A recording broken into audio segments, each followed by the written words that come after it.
Metal detectors. You've probably seen them in airports, treasure hunts, or security checks. But have you ever wondered how they actually work? Let's break it down. Essentially, a metal detector is an electronic device that can detect the presence of metals nearby. The two main components of metal detectors are the search coil and the control box.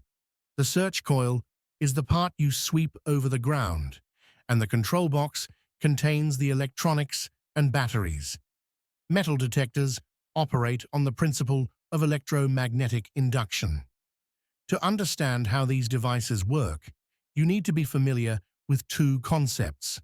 The first one is that a conductor that passes a current generates a magnetic field around it. For a simple wire, this magnetic field will be circular. To produce a field similar to that of a bar magnet, use a long, insulated wire to create a coil. In general, the field generated will vary in strength as the current through the conductor varies. This phenomenon is not limited to wires. That means any conductor of any shape will exhibit this property. The second aspect you need to be familiar with is Faraday's law of electromagnetic induction, which basically tells us that a changing magnetic field induces a current in a conductor that it permeates.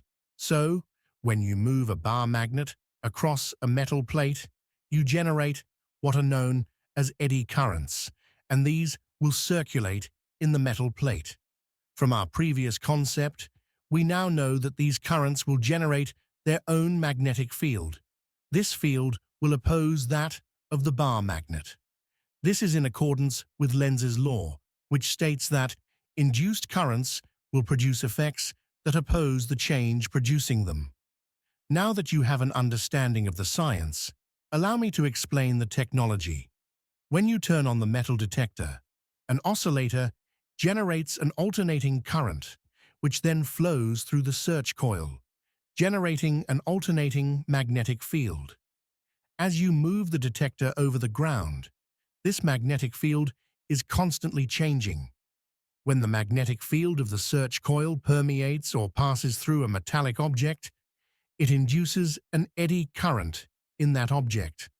This is in accordance with Faraday's law. This eddy current, in turn, creates its own magnetic field.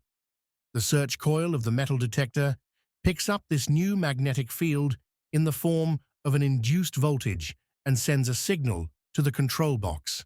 The control box then processes this signal and alerts the user, usually through an audible beep or visual display. Metal detectors are now equipped with features that help distinguish between different types of metals. This capability is called discrimination. For instance, a detector can be adjusted to ignore signals from common rubbish items like nails and bottle caps while still detecting valuable metals like gold or silver. Sensitivity is another important feature, which determines how deep the detector can scan. That's it for how metal detectors work. Thank you for watching. If you enjoyed the video, please leave a comment, like, and subscribe.